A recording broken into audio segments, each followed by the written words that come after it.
Alright, sorry for the delay. Basically, as it turns out, my dog does not understand, you see, class time. She thinks class time is time for a potty break.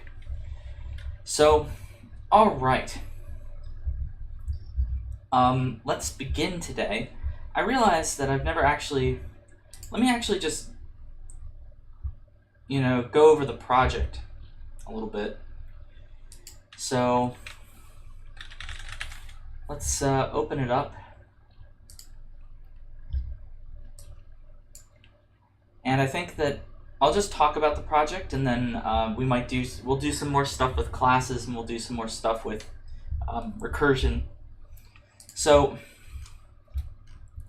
basically, your project 2 is it's called the Royal Game of Ur, or Ur, I guess, depending on how you say it. It's an ancient game that was played a long time before, a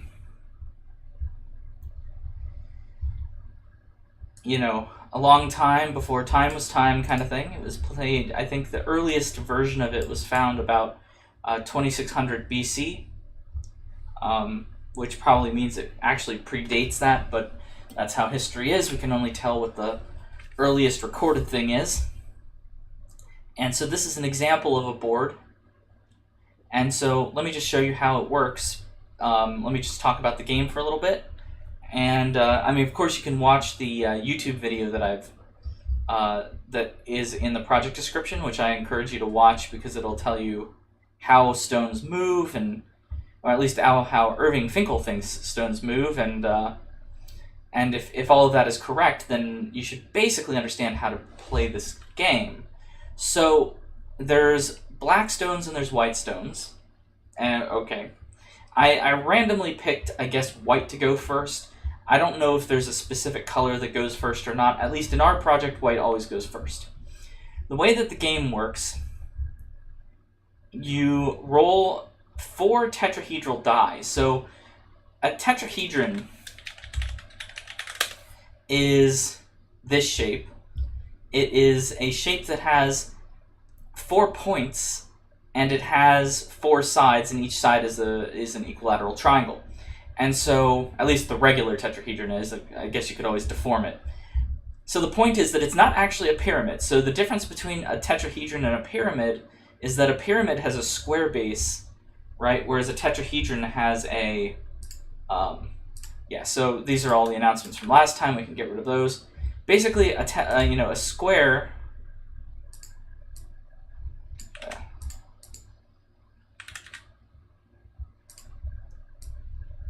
like a pyramid has a square base like this, and then it has some points that go up, and of course I'm a terrible artist, but this is more or less a pyramid, right? Because there's a square on the bottom. On the other hand, here's a triangle.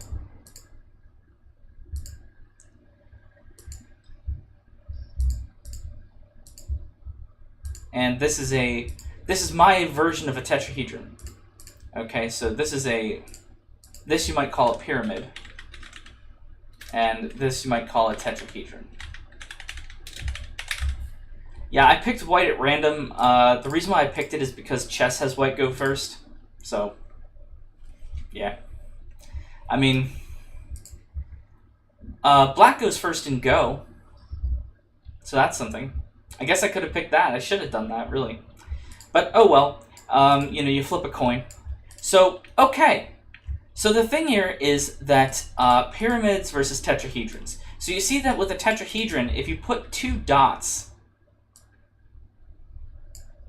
on 2 of the corners, let's say this corner and this corner, then if you roll this thing, there's always going to be a side, unless of course you magically balance on one of the corners, there's always going to be a side that's faced up, or I should say a point that's up. And so the question is, does that point have the dot on it or not? So say if the dot was here, we would count this as a 1, because whatever comes face up is 1. And then if the dot was here, say, then we count this as a 0. And so in this game, you roll 4 tetrahedral dice, and you count up the number of points that are faced up. So as it turns out, the probability distribution here is not just... So it's I don't know if it's interesting. I guess it's like vaguely interesting to me, is that you have to keep in mind that the probability distribution is not like this. It's not saying that there's a 25% chance, or like there's a, say, 20% chance that you're going to get 0 points, there's a 20% chance you'll get 1, say 20% chance you'll get 2, 20% chance you'll get 3, and 20% chance you'll get 4. This is not correct. So that's why I wrote the roll dice function for you, because I wanted to make it, well, the secret reason is because when we throw in seeds, I want the seeds to match up precisely, and so don't make any other calls to any other random numbers, just use the random number generator function as I've written it in, like, I think it's roll d4 dice or something, right? So what is the distribution? And you can actually kind of see Tom Scott in the video talk about it a little bit, but actually I'm just going to say it. If anybody knows what I mean by this, that's fine. If you don't, it's okay too. The distribution is a binomial distribution with the probability of success is equal to 50%. So basically, rolling the dice, it's the same as if you have 4 children in a family, and like what's the probability of like boy versus girl, right? Or it's the same as the probability of 4 coin flips, either heads versus tails,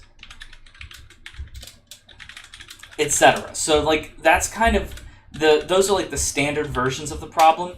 This version is kind of identical to that. And so basically the probabilities here work out like this. So actually the probability that you get 0 is actually 1 out of 16. The probability that x equals 1 is equal to 3 out of 16. Oh, I'm sorry, 4 out of 16. The probability that x equals 2 is 6 out of 16. The probability that x equals 3 is a 4 out of 16 again. And finally, the probability that x equals 4 is 1 out of 16. So you see that actually in this game, so yeah, if you roll a 0 in this game, you actually just, it's like a lose your turn roll. And yes, it is, I don't know if it's the only game where it's possible if you can roll a 0. I can't, I probably will say, no, there are probably other games, oh, I see. Let's see. There you go. All right. Cool. So, all right. Anyway, so the probability distribution here is a binomial probability distribution with the probability 50%. So as it turns out, there's a highest chance that you can roll a 2. And rolling a 2 is almost about half. It's a little bit less than half. It's like maybe a third. What is 6 out of 16? That's a decent question. I think it's, 0.375. So I guess the probability is around 1/3 that you're going to get a 2. Anyway, I mean, so now that we've talked about how you're going to roll the dice, in this game, if you've ever played like Dungeons and Dragons or whatever, I don't know, do they have D4s in D&D? I think they do, right? So, okay. What else do I want to talk about?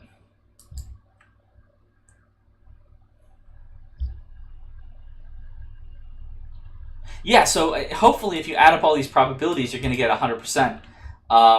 If you don't get 100%, then what that means is that I have not done the calculation right. So, anyway, okay. All right. So basically all of this is just a justification for use my function to roll the dice. And don't, whatever you do, don't call randint 0 to 4, because that is going to give you this probability distribution, whereas you actually want this probability distribution. So they are different. They are different. And so I guess if you haven't had stat yet, you can just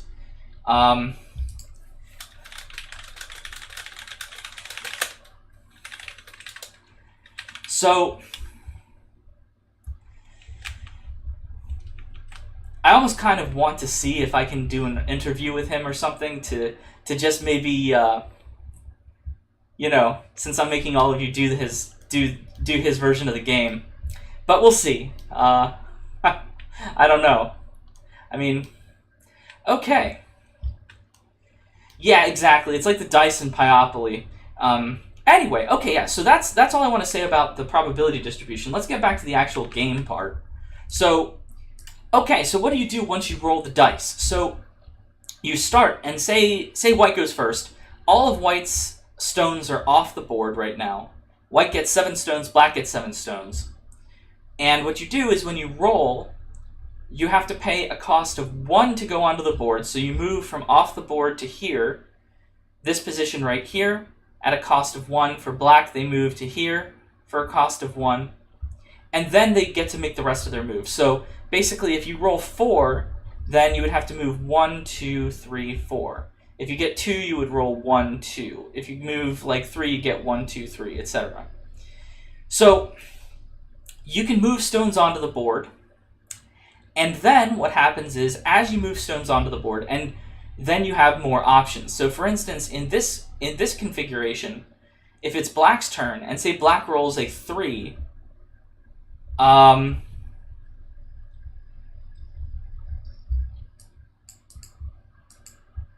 so is black gonna? So let's say black rolls a 3 now. So black has 2 choices. They can either take this piece and move it 1, 2, 3. So the path of the board is, I think I have it.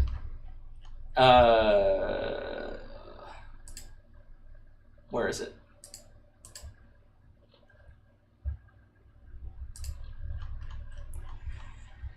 Where's the board that I drew? It's somewhere in here. Here. So here's the path. So you move on here, and so you'd either have a choice. If you're sitting here at 2, 0, you can either go 1, 2, 3, or you can move a new stone on and go 1, 2, 3.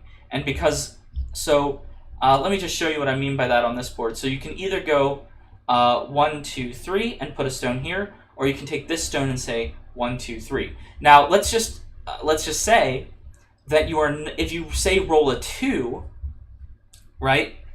If you roll a 2, then this is a problem, because for black, it actually reduces black's options down to only 1 choice. Because what happens is, if you tried to move a piece on and you're black right now, you would say 1, 2, and then you move on top of your own stone. That's illegal. So you can't do that. So what are you going to do? You're not going to do that. You only have 1 stone on the board currently, so then you have to go 1, 2 and move it further.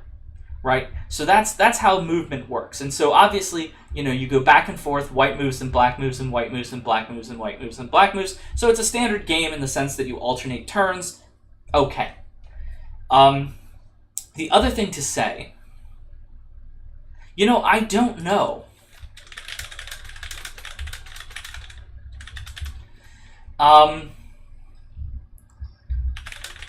Yeah, the other symbols on the board look pretty awesome. They probably had some meaning at some point, because I mean, just look at them. They seem to be trying to tell you something, right?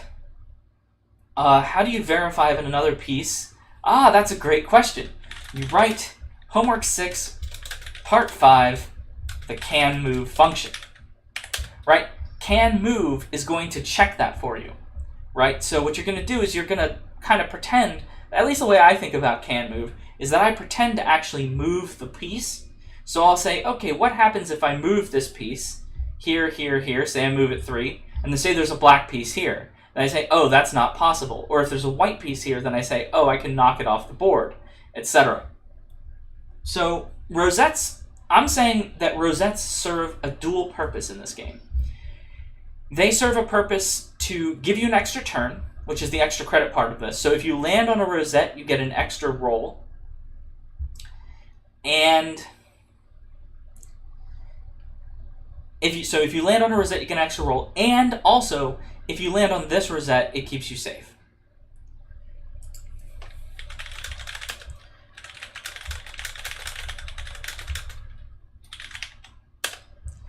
So the point is here that let's say that you land on this rosette, right? Say black, or let's say white gets, let's see, 1, 2, 3, 4. So black, so it's impossible for them to actually get there in one move. But let's say that they have 2 moves. Let's say white gets 2, so white moves 1, 2. Black gets 3, so they move. Oh no, black gets 4, so they move 1, 2, 3, 4. And then white moves, say, a new piece onto the board, and then black moves 2, so they land on this rosette. So now pretend that black is on the rosette, and white is here, or wherever, I guess here. So if white rolls a 3, then they would move 1, 2, 3. But that's right, yeah. So I'm saying that all the rosettes keep you safe, but of course you would say, oh, but there's no way based on the path, right? Because white path is you go up this way, down to the shared path, and then back this way.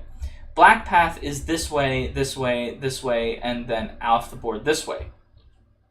So basically, the all of the rosettes keep you safe.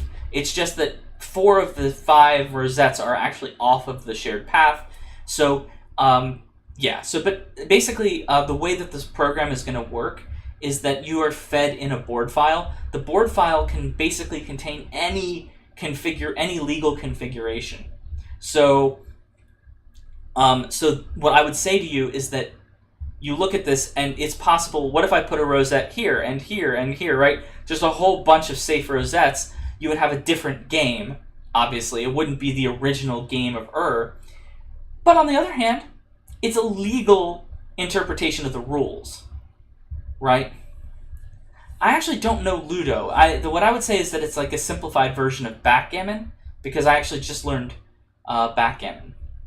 So yeah, when you actually land on a rosette, it causes you to roll again. The answer to that is yes. That is the extra credit. Okay, so I think we understand almost everything about the game. So if you land on a rosette, you're safe. If you land on a rosette, you get an extra turn. That part's the extra credit. If you make a roll where you're trying to move a piece onto the board, or if you move onto your own piece, you can't do that. The only other last thing to say is that in order to move off of the board, you need exactly 1 move. Okay? So this white piece needs 1 move to complete its path. If you roll a 3 and you're like, oh, I'll just move off the board and waste my extra 2 slots, you can't do that. How is it safe if you would move again? Oh, well, no. So remember, you have 7 stones. So you have a choice. If I say move a white stone or a black stone onto the rosette, right? If I move a white stone onto the rosette, I can then choose to move a new stone onto the board and not move that one off of the safe rosette. So basically, as long as you keep moving stones through and you have your own stone on the rosette, then that particular stone is safe. The rest of them get to move through, and then if, say, black or white, say you get a black stone here, then white has to kind of roll magically, right? They can't roll, so if they're here, they can't roll 1, 2, 3. If they're here, they can't roll 2. If they're here, they can't roll 1. So they have to roll just enough to jump over the rosette. They can't land on it. Also, if you jump over a piece, you don't capture it. The only way to capture a piece or knock a piece back off the board is to specifically land on it. So what I'm going to say is I believe that this project is significantly shorter than Pyopoly. So don't feel too bad that you're missing Pyopoly. I do believe that this project is shorter. Yeah, so as I was saying, you must roll exactly 1 to move off if you're that last white stone. So for instance here, so here, if the white stone were here instead, you would have to roll exactly 2. So 1, 2. It is, I think, shorter, and once you implement can move and you pass all the tests, then the project is way easier. Okay? Way easier.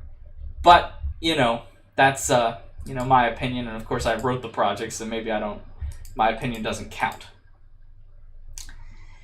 Okay, yeah, so basically you can move any stone. What if you roll more than 1? Yeah, so as I say, if you roll 2, you can move this stone, 1, 2. You can move another stone onto the board, 1, 2. Or if you're black, you can move 1, 2, and then get another roll. But if you're white and you roll 2, you cannot move this piece off the board. Okay? You cannot move this piece off the board because that's the rule. You must roll exactly 1. It's like in backgammon, I think. You have to roll exactly the number, well, more or less, exactly the number to get you off the board.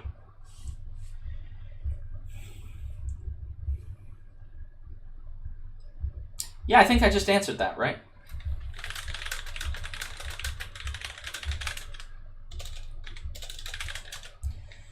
Yeah, okay, so anyway, yeah, I'll have to look into Ludo. I don't actually know Ludo. My sister taught me backgammon a few days ago. Because she bought she actually, when she went to Jordan, she bought a copy of the game. She bought a nice, looks kind of almost hand-carved. It's a really beautiful board.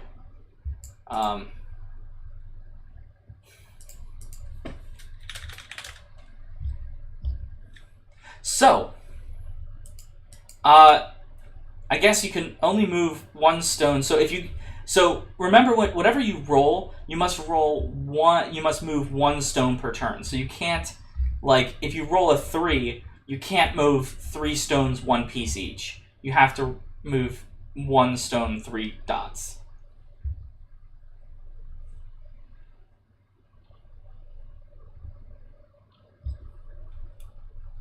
So, okay.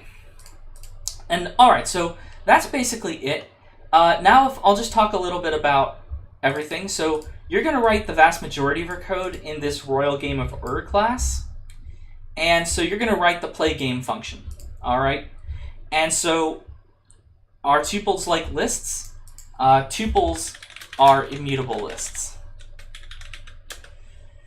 So, okay. What else do I want to say? Yeah, so you're going to write the play game function.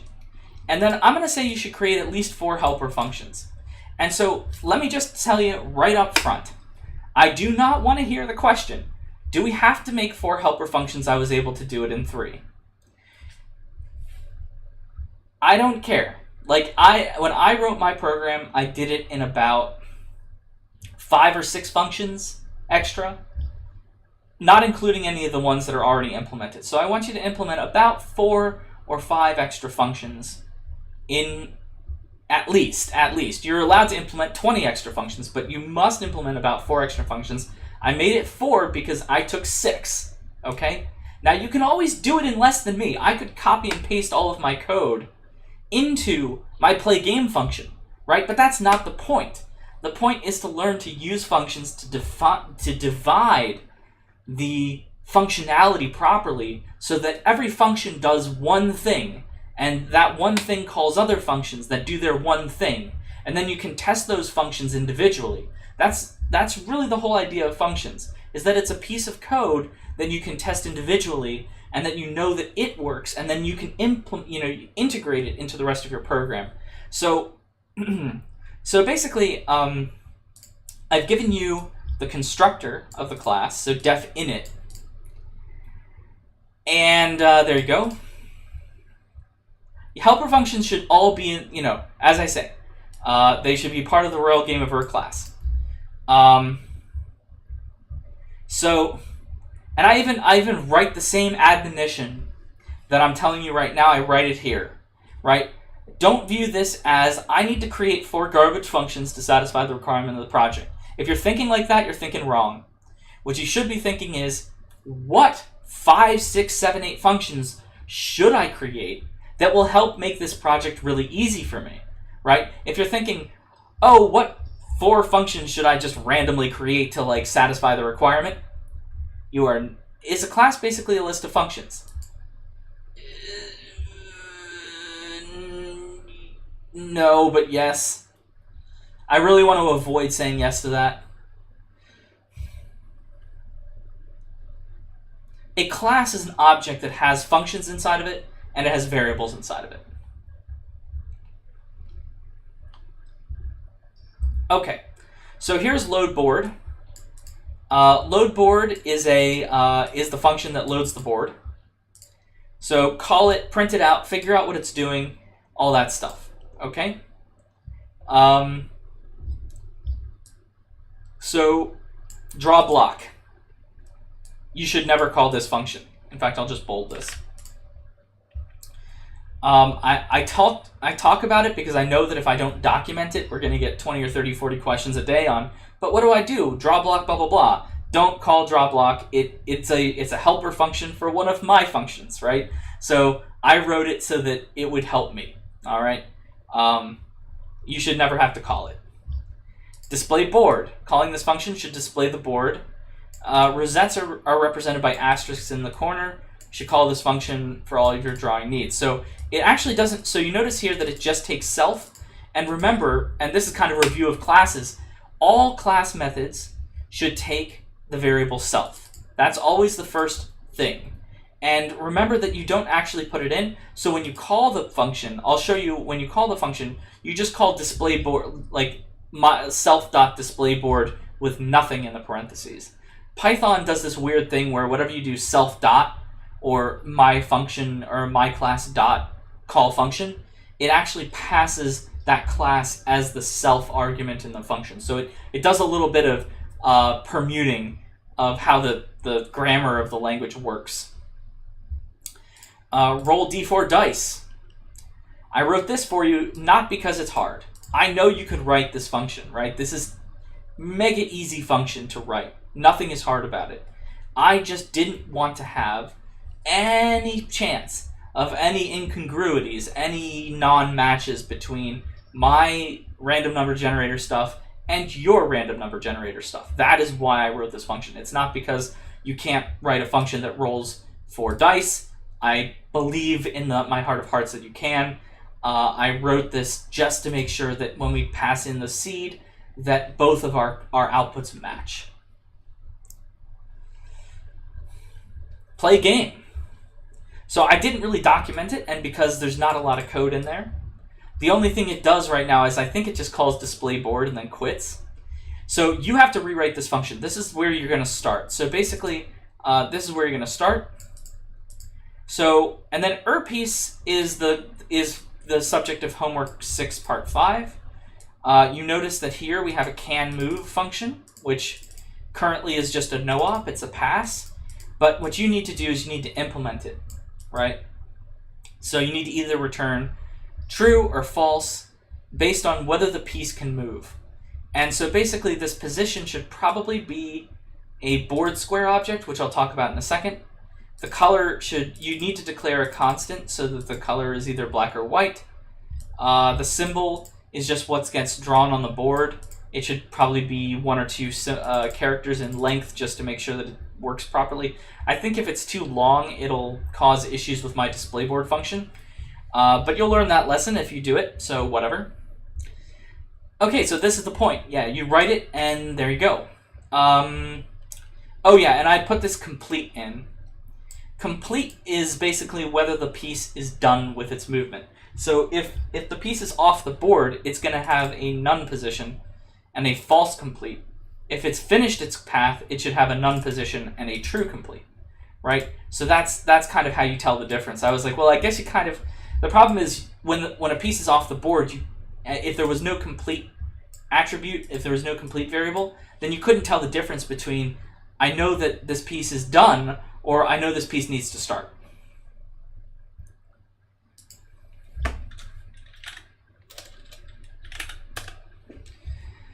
Okay, and then the last class to talk about is the board square class.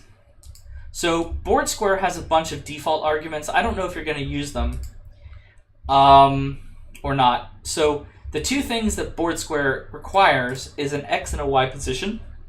And then basically it has an entrance equals false, exit equals false. And you notice that this one is an underscore. The reason why you tend to do this is because you don't want to use the non-underscored exit. If you do, then there's actually a Python keyword called exit, and you don't want it to get mangled with this variable. So that's why this is an underscore here. You notice you can call self.exit because self.exit is a class variable, or it's an instance variable. So it's okay to just reference a self.exit, but just a regular exit like this, if you just typed it like that, it would actually probably be a keyword. And so that's no good. You don't want that. All right, and so basically the way to think about this is that in each position here, there's a next white and a next black.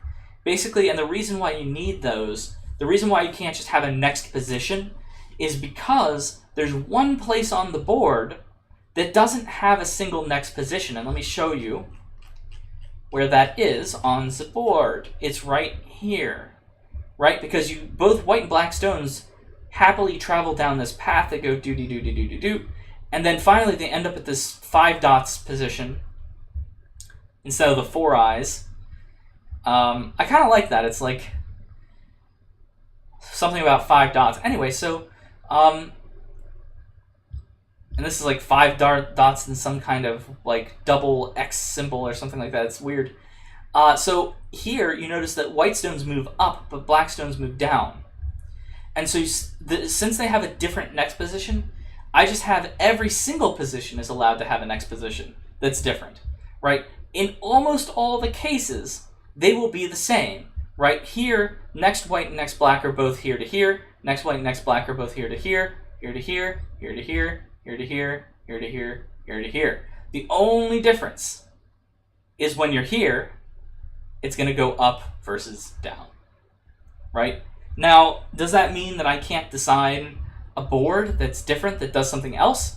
No, I can design a different board with the board creator that I'll show you in a little bit. So I guess I lied about what this lecture is going to be. This lecture is like 100% the project. I totally lied. But, you know, I lie all the time. Okay. So, all right, so let's just look one last time at the board square class. So board square doesn't have, okay, so I lied again. A board square does have 2 functions in it. Don't mess with them, okay? They are not for you, all right?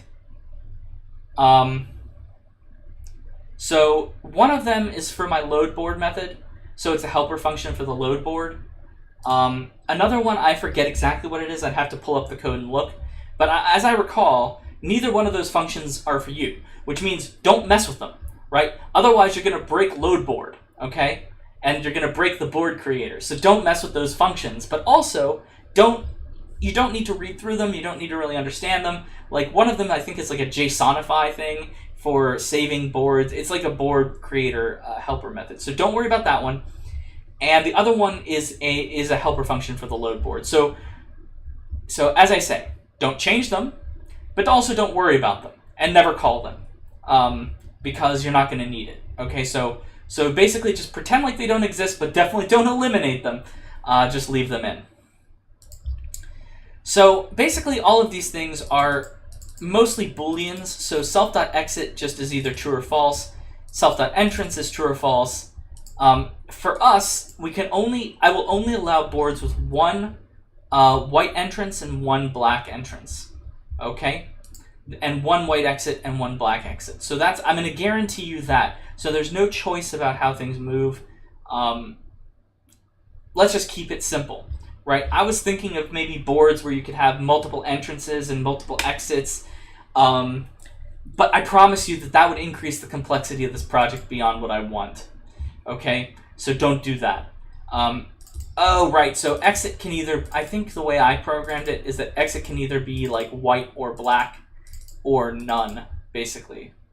And then Rosette and forbidden are just true or false.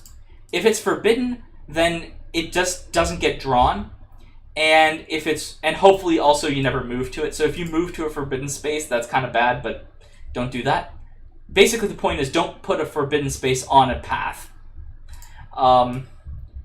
And then Rosette is just true or false, right? These two are just true or false. Either the space is forbidden or not, either the space is a Rosette or not. And so that is how it is. Oh, good, I talk about them here. Yeah, don't modify it, don't remove it, don't add it, just leave it. The documentation for main. Huh. I guess I have space. Well, maybe I won't do that right now. Okay, who cares? So, rosettes are safe spaces, but only ever one place, or only ever one stone per place. And that includes rosettes. So rosettes can't be shared. If a white stone is sitting on the rosette and a black stone tries to knock off the white stone, then you can't knock off the white stone because it's safe. If a black stone's on the rosette, it can't knock off the white stone or the black stone because it's safe or whatever. So whoever's on the rosette is safe. Technically, whoever's on the rosette gets an extra move too. But again, remember, you don't have to move the stone off the rosette. You can move a different stone. So that's why it's being safe is still good. I would really suggest you watch the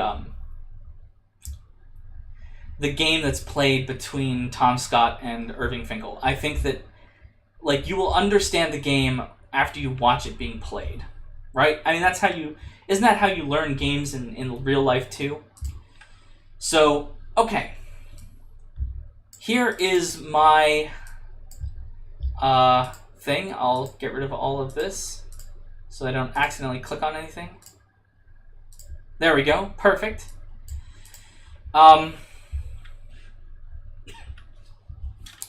So, what am I going to do? I don't know.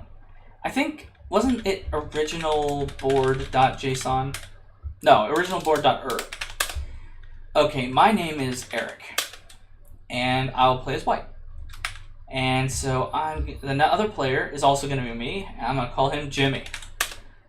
All right, so this is what it's going to show you when you get the first option. So you currently rolled 1. So let me for instance move W3, right? So you can fix this so that 4 moves W4. You don't have to actually have it broken like this where the pieces are numbered W0 through W6 and then the choices are 1 to 7. You can fix that if you want. But I didn't because I was lazy. And so I'm going to move position. I'm going to move piece W2. So I'm going to do, yeah, I guess I could increase the font. Everybody always, freaking font.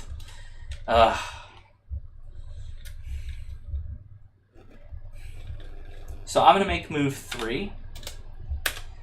Okay, so the problem is that if I increase the font, it's so big that, but you see here, W2 moved to this position. All right, so now I'm playing as Jimmy, and I rolled 4, so I'm going to move B0 onto the board.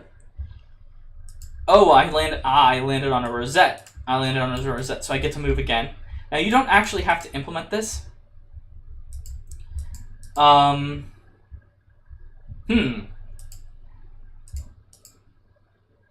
Let's see.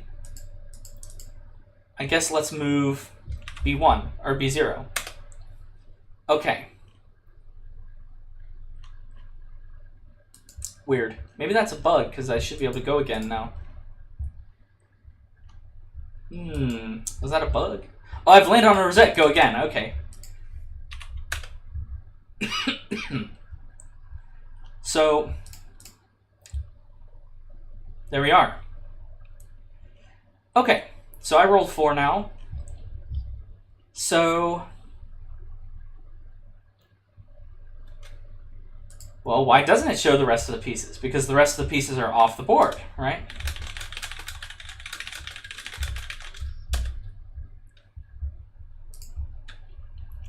So now let me move W2. All right, so now I rolled 2, so let me move 2 on. So now you see B0's here. B1 moved 2, so it moved 1, 2 onto the board, right? Yeah, I think that might be a bug.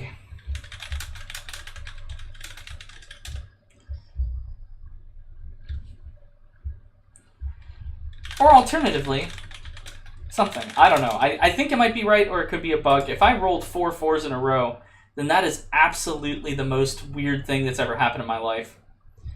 So I rolled a 2. Let's see. I'm white and I rolled a 2. So what do? Let's move another piece onto the board. So I rolled 3. So I can do 1, 2. So this is a good example.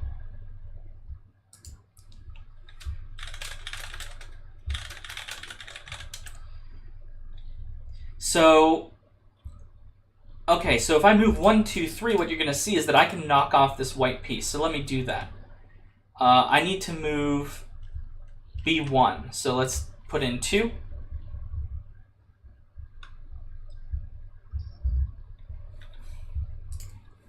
I think that's what is happening. Maybe, possibly.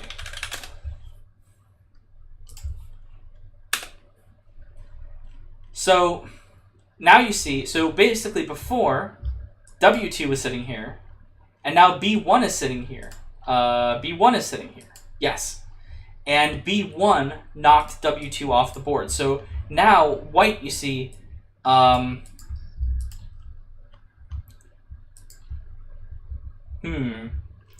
that yet another bug? W2 should not be at that position. W2 should be knocked off. Let's see. Did it move it? Yes, it did. So that's another bug. So I landed on a Rosette. Go again. Let's move this on. Okay. Wow, there's a lot of bugs in my code. Maybe my project doesn't work. So I guess there's stuff to fix. Man, I ran it before and it worked fine. So let's see, where did B2 go? Oh, I'm sorry, B1. So I guess I rolled a 1. Yeah, this is why testing is important. Because, like, I don't think anything works. I think everything's broken. I tested everything out and it worked. I played a number of games, actually, with this. And everything was working correctly. That's why when you look away from your code and, if you look away from your code for more than 10 minutes and then you come back to it, nothing works anymore. So I think I'm going to stop playing the game because I don't want to actually demonstrate incorrect functionality. I'll fix the, yeah, I guess project over.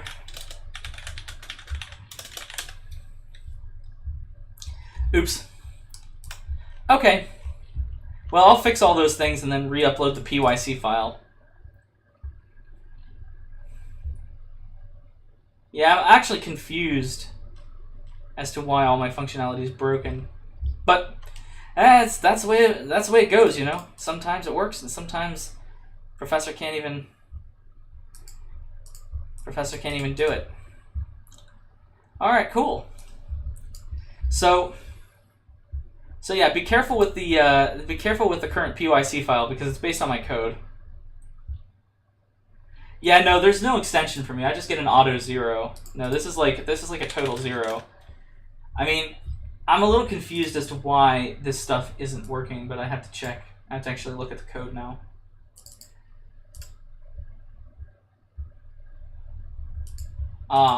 That's why. Yep.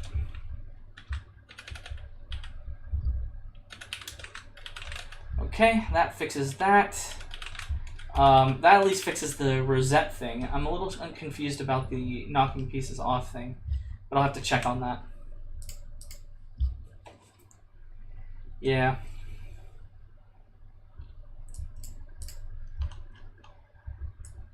Yeah, the Rosette thing I was just missing I'm always missing a single line. So,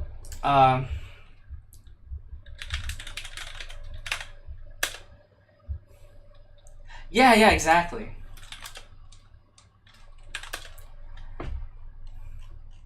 Okay, so let's try to get something going here. So 1, 1, 2, 2.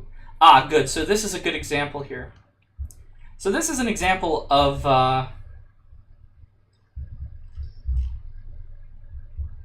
so this is something that's actually working correctly. You might think, well, why can't I move?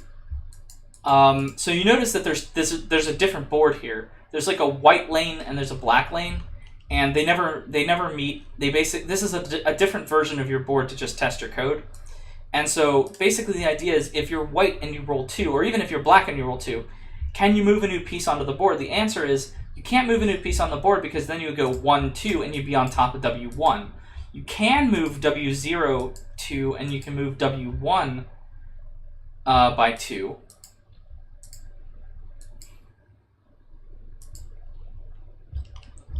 So for instance, here I have to make a choice. Let's move W1. Another 2, so let's move B1. And I rolled 2 again, so I can't move that, so let's move W2, or I'm sorry, let's move W1. I tried to move it before, but then I got confused. So here we go. So here I rolled a 1, and so now you see all the possible options. The possible options are, and let's think about it here. You can either move a new piece onto the board, because this piece is empty. You cannot move B0, right? You cannot move B0, but you can move B1. So if you look at the options here, you can move B1, you cannot move B0. You see B0 is not on this list. And the reason why is can move of B0 returned false, right? Can move of B1 returned true, can move of B3 returned true, 4, 5, 6. So let's move a new piece onto the board. So let's do 5. And so then here, let's move 4. And now I rolled 2 again. You notice that here there's only 2 options again. And the reason why there's only 2 options is because I rolled a 2, and I can only move this piece 1, 2. I can only move this piece 1, 2. I cannot move B5, because if I move B5, 1, 2, then I'm on top of B1. I can't move something onto the board, because then I'd be on top of B0. And so that's the problem here. The problem here is that you cannot move any of the other pieces, but you can move those 2. So I'll move B1, I guess, for no reason, and then I'll move 4. And so let's see what options we have. So if I roll a 3, what can I do? I can move a piece from off the board, so I can move B2, B3, B4, and B6. And then you notice here, B0 can't move because it would move 1, 2, 3. B5 can move because it moves 1, 2, 3, and it's at an empty space. Okay, so that's why that works like that. All right, so this is basically a test of your can move function, right? And this is exactly what the test of the can move function sort of does. Is it'll put a piece at B0's position, and it'll put a piece at B1's position, and then it says, can I move B0 by 3 pieces?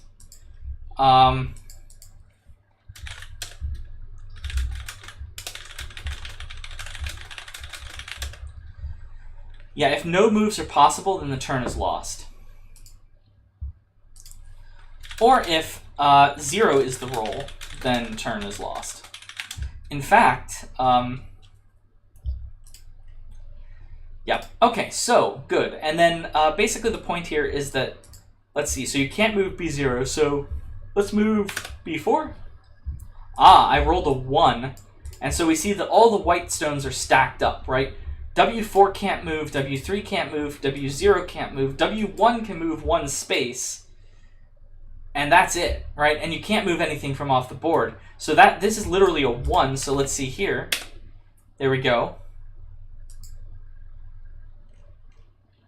Black rolled a 0. I was like, why am I moving white again? Let's move W0. And then here again, I rolled a 1, so the only things I can do, I can move black by B4, and I can move B1, but I can't move B0 and I can't move B5. So this is how can move is going to have to figure it out, right? This is the whole point of the can move function, is that you're going to look ahead 1 space or 2 spaces or 3 spaces or 4 spaces, and you're going to ask, is there one of my pieces there? If one of my pieces there, it's false. If it's an open space, then it's true. If it's a rosette and it's an opposing piece, then you can't move there. If it's a rosette and it's empty, then it's true, right? So that's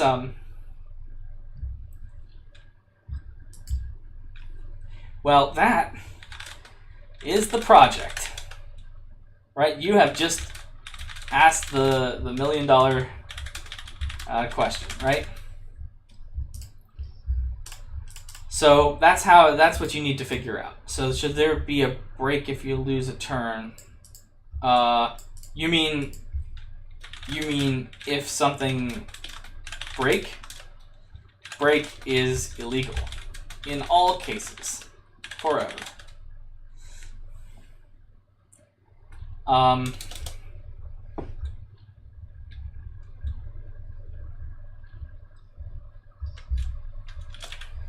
Okay. All right. I don't know what that means, so let's see. Input that does nothing display the prints. Oh, like, yeah, yeah, definitely. And I think it even probably told me that, like, here, let's see.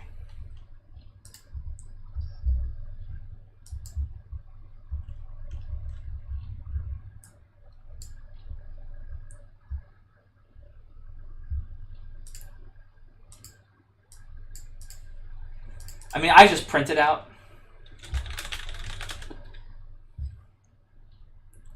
Which is why I kind of skipped it, right? Because the problem is there's so much output that it just kind of skips everything.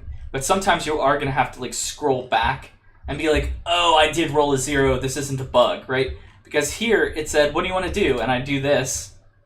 And then, is it saying? It's saying that all the time now. Yeah, I mean, you can do that. No, I mean, yeah, maybe.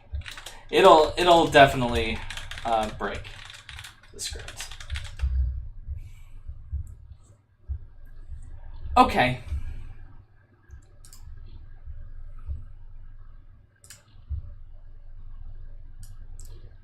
So that's all that is.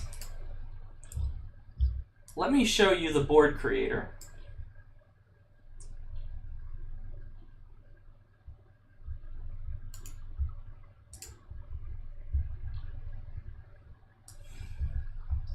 So here's the board creator. And so basically, I wrote this little thing to help you if you wanted to create new boards for testing. So this is like the traditional size of the board, but you can make different things on it. So for instance, you can say, like, this is the white player start, this is the black player start, and then say you want to make this forbidden, and then basically this one, you can go here, this one say you go here, this one say, whoops, no, I want to do this, and say I want to do this, and then say both white and black are going to go up by 1 square, and then say these are going to be forbidden, and then this is going to go up another square, and then maybe white's going to go this way, black is going to go this way, and then this square won't exist, and then maybe this will be a rosette, and then this will be a rosette, and then this will be here. I don't know if I've actually done all of the proper settings. And then maybe what we'll do is we'll have another rosette, and maybe these spaces will be forbidden. And then this is the... Oh, they have to have different exits. So let's unmake these forbidden. This will be the white exit, and this will be the black exit. And then... Okay. So now what I'm going to do is I'm going to save the map. So as it turns out, the let's save it to... Let me open this directory. Okay. And then let me save it to there.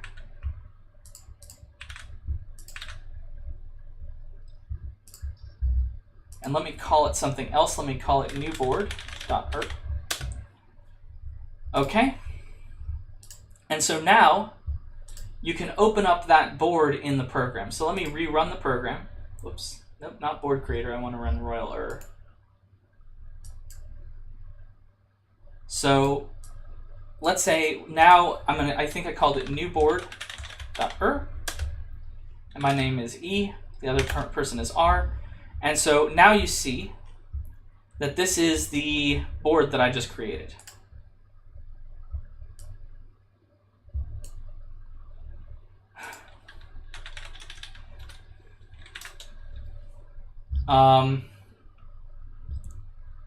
So that's that, right? So you can then, let's see, can we move? Let's see what happens. So yep, 1, 2, 3, 4 is the thing for black, and you notice that now. So basically here, let's move. The only move we can make. Oh, and white took black off the board. So this is actually, I don't know. It was working before. It was literally working before. So I'm very confused about why this is not working. I need to figure that out. Like that is totally wrong. I mean, this is correct here. But this is very wrong, because this should be off the board. So maybe I did something after I just ran on my test that screwed something up or something. I don't know. Like, what happens if I move this? See, that shouldn't have happened. That's very strange. That definitely shouldn't have happened. So anyway, so then white got knocked off. See, that's very strange. That shouldn't work like that. Yes.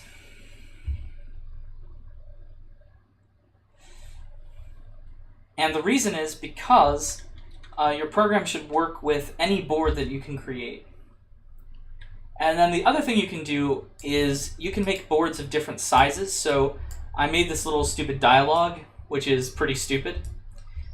Basically, you can enter a new number of rows and a new number of columns. So you can say, let's make a 3x3 thing. Whatever. There you go. And so here it is. Now it's a different size. You can set the dimensions to like 17 by 17 if you want. Of course, it's probably too big to even display on this screen, but so don't do that.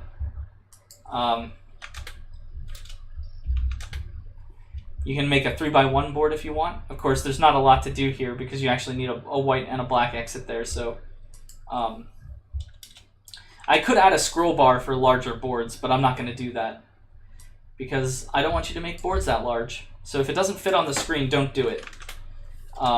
Just because if it doesn't really fit on the screen, then also you know it's not going to fit on like the text screen either. And so yeah, just don't do that. But here you can make a board like this. This could be, let's see, the number of columns could be 20, I guess, or 18. Right? So you can make this. Just imagine how long your game would be if this was your board and you had some like snakes and ladders path. Right? So actually you can do stuff that you can set the next white position to be like over here. Right? So you could do something weird like this.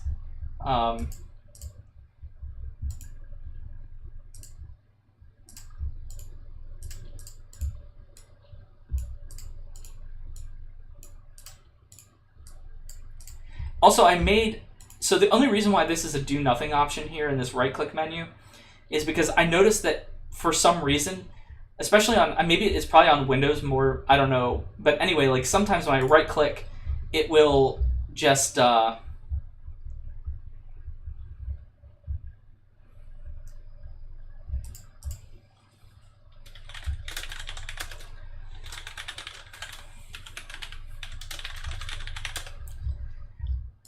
So I made this do nothing because sometimes you'll accidentally right-click and then select, and you don't want it to accidentally select next white and mess up your board. So I just made this a do nothing so that if you accidentally like click select and like the menu drops off very quickly, then it won't mess anything up. You know. So I mean, this board here, if you actually like filled it in with like rosettes and forbidden positions and all kinds of stuff, you know, you could toggle rosettes all over the place and forbiddens, and you know, you could do some crazy stuff. The answer is that we would probably never test your code with anything like this, just because it would be pretty impossible. Like if your code has one small bug in it, just imagine trying to figure out what that bug is given a board this complicated, right? So nothing like this is going to be done, but you can. You can also set the... So my hinting, what I want you to do is set the number very small, right? Maybe 2 rows and 4 columns, and do something like this, right? This is what I like, right? Look, white player start, black player start.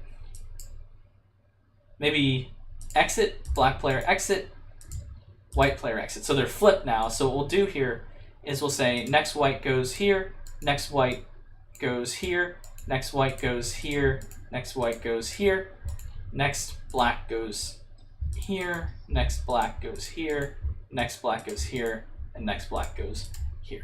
See, this is a great board for early testing because it basically, there's like 2 spots where they can collide, and then there's like mostly free spaces. There's no rosettes, so you don't have to worry about double moves. There's no forbidden spaces. There's something, it's very simple, right? If you made this board, and maybe I'll even just release this board, I'll save it.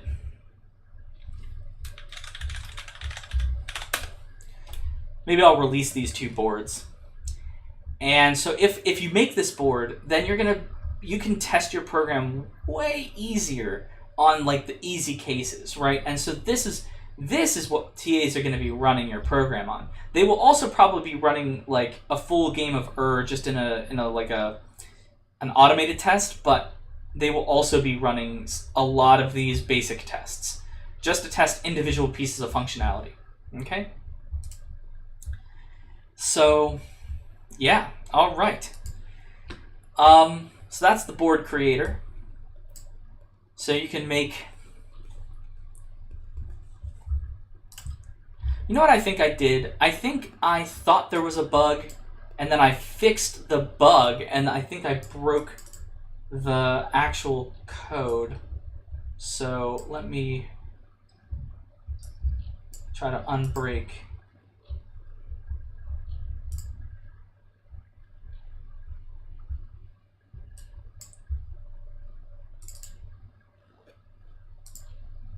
Huh. Nope, that's not it.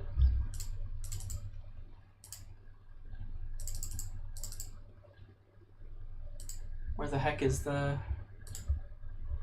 Alright, I guess... So now I can't even find my... Where did I drag it?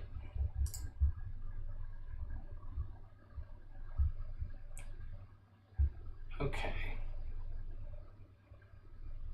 I have too much code. Okay.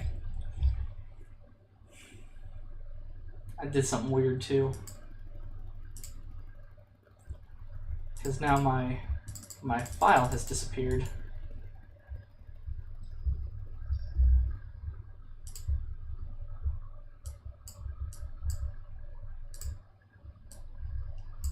All right, cool. So in that case, I will fix my sample output and then re-upload it. I will upload these game files. I think that's all I really want to do today. So this lecture was a total lie.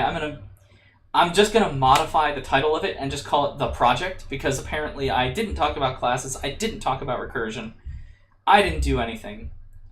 And that's how life is. Sometimes you tell the truth and sometimes you lie.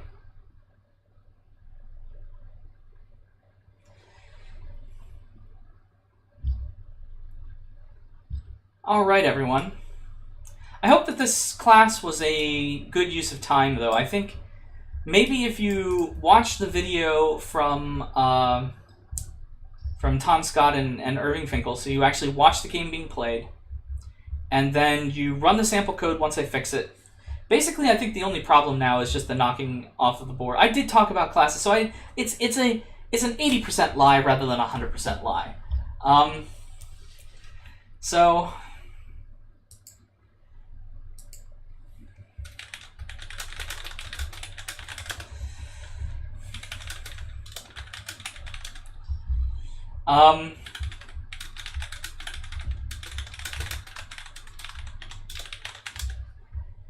So anyway,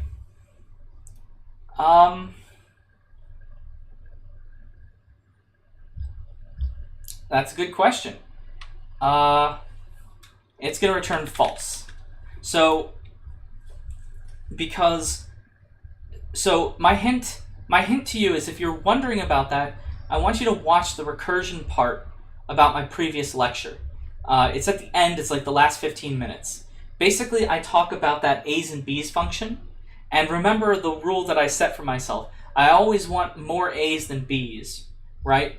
And so if I always want more A's than B's, then what I can do is I can have a count that maintains the number of A's, and if it ever goes... I'm sorry, not the number of A's. It maintains the difference between A's and B's. So if you have A, B, then you go 1, 2, and then a B subtracts so that it goes back to 1. But if you had that closed bracket before you have the open bracket, then the problem with that is that it's going to be -1, right? 0, 1, 0. So in the end, it's going to return 0, right? So there's an equal number of left and right brackets, but they're not in the right order, right? Because at some point, this thing is going to go negative, and oh, is it almost exactly?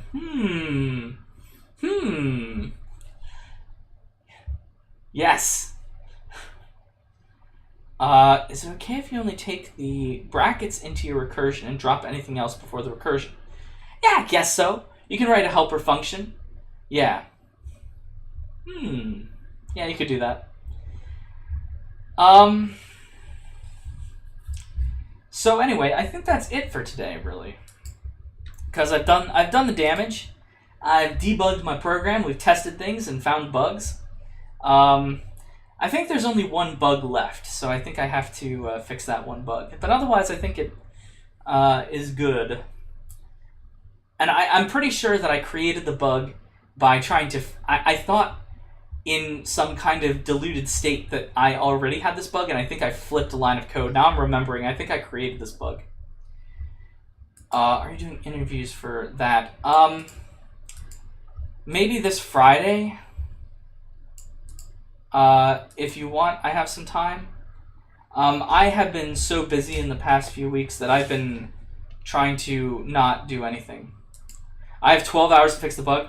And I think I should get more like 2 to 3 minutes to fix. As soon as I can open this file again, like I'm not sure exactly where this file went. So let me just close this thing and then reopen.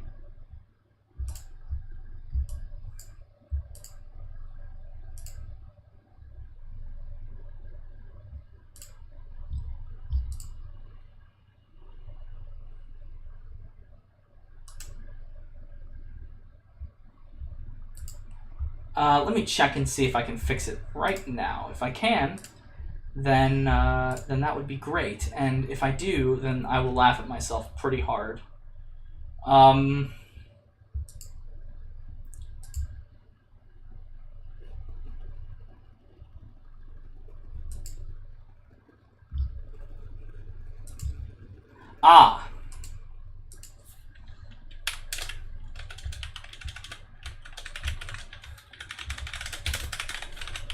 That should fix it. Let's try it now.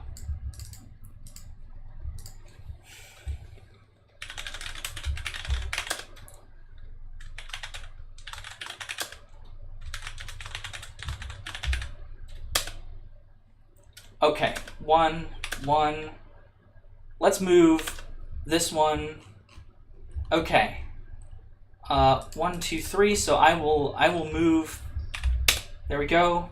You have landed on a Rosette. Go again. But I don't know how many places it's going to move. So let's move. I should output that. So I rolled a 3. Let's move W1 on the board. Okay, I rolled a 2, and I am currently black. So I'm going to move B1, 1, 2, and then this should be B1, and then the white position should be 0. So I'm going to hit 2, and W0 has been knocked off. B1 is at the correct position. W0 is off the board. I rolled 1. And white is back on the board, so now it's fixed again. So I think you know what? I think I broke it. And now I think I broke my own code after I ran my tests. That's a rule in life, is that, so as Professor Johnson always says, is test as you go. And I always say, randomly make changes to your code and see what happens. I say, never test your code. Don't worry if it works. Just absolutely do whatever and literally submit things that are completely random. If it fails, who knew, right? Yeah, it was a single line of code. I think I broke my code unintentionally after I'd... Yeah. So, yeah, okay. So I rolled a 1.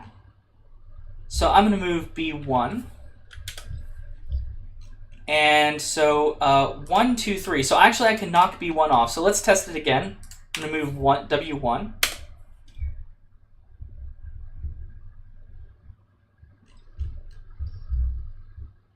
What'd I do? I rolled a 3.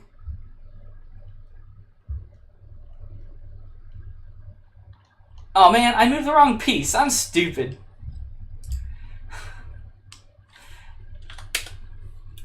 Okay, I rolled a 1, so I'm gonna move B0 up. There we go. So now B0 should be here. I rolled a 2, so now I can either knock off W1 or maybe I can knock off B0. So let me move W0 and see if I can knock off B1. There we go. B1 has been knocked off. B1 and B1 is currently off the board. So I rolled a 3. So now I can move B1 back onto the board. And there we go. Okay. Okay. So...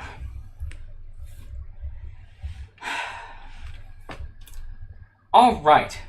So now this works correctly. So somebody has to end this class now and go and re-upload the PYC files so that the bug isn't in there. I forget if the bug is even in there. It may be or may not be. Who knows? Who knows? Who cares? There we go. Cool. Let's load up, what was it? Simple test? I forget what was it. What was it called? Help me, help me. Help me, Obi-Wan Kenobi. You're my only hope. My name is... oh god. No, not this again. So, here we are. Here's the simple board. Let's move W0 on. B0.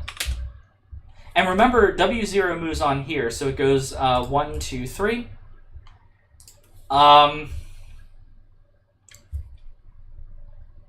Okay, so I'm white and I roll 2. So I can move here, so let me move 2. Oh, B0. I rolled a 1. So B0 is going to move up here, and it's going to knock W0 off.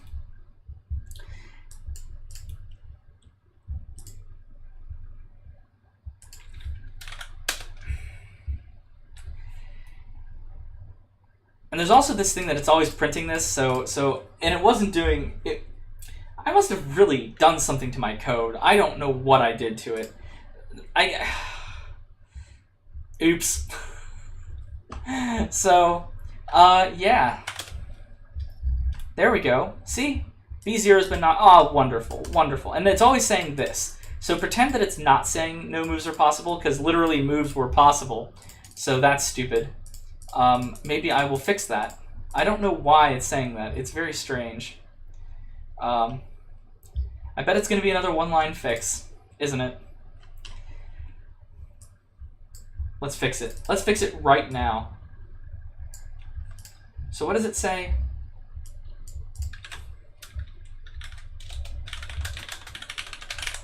Okay.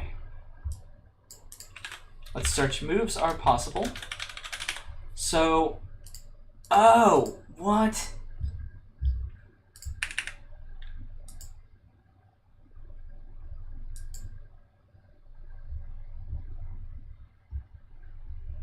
No, wait, what? That's crazy.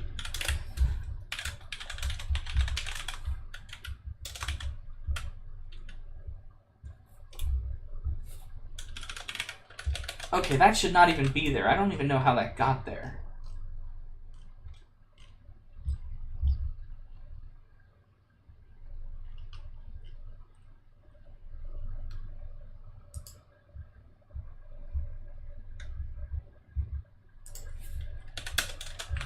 There we go.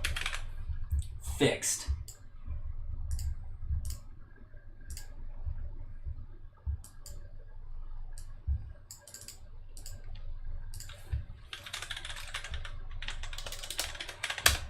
Okay, so I realize now why I destroyed my code. Is when I okay.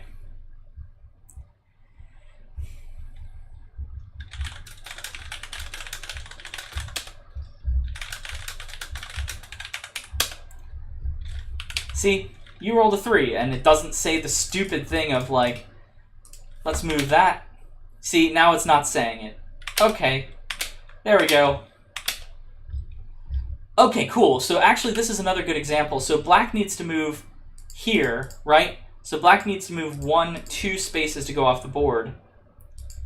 White needs to move 1 space to go off the board, but if you roll 3, you see that B0 is not an option. So I rolled 1, so now white can move off the board. There we go.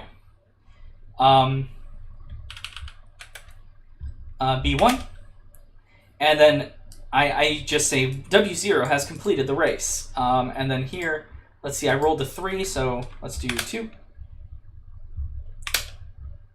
Oh, 1. 1.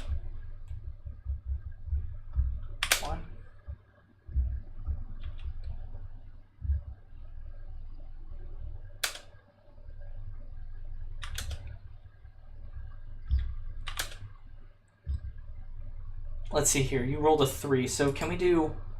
It's going to be 1, 2, 3. So you can't do that. Yeah. So anyway, so this game actually works now. So let me fix the code. I know how I broke it. I broke it after I did some crazy stuff and never tested it. So anyway, okay, cool. So now I can end class because I've actually fixed the code. And now you can all go and re-download the project.